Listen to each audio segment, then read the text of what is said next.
meneruskan kegiatan-kegiatan kepemudaan yang mengarah kepada menumbuh kembangkan semangat bersatu dan bangkit.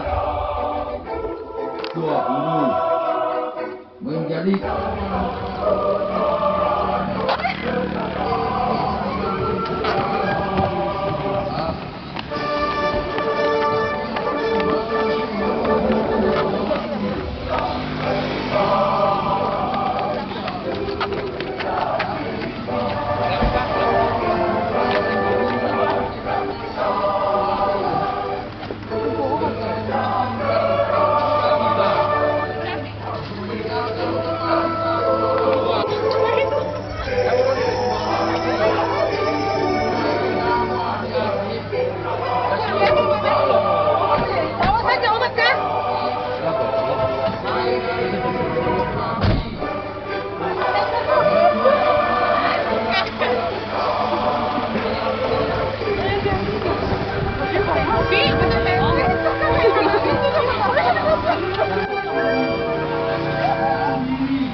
pemuda-pemuda zaman kini diharapkan berinovasi,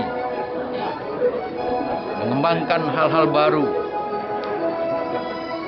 ke arah penyatuan potensi pemuda dan bangsa ini untuk capaian kesejahteraan rakyat Indonesia.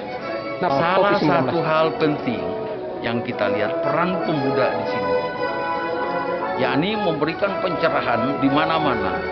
Jadi setiap pemuda itu tahu perannya saat ini, memberikan pencerahan kemana-mana agar pertama dan paling utama seluruh gerakan masyarakat yang ada harus mendasari, harus menggunakan protokoler kesehatan.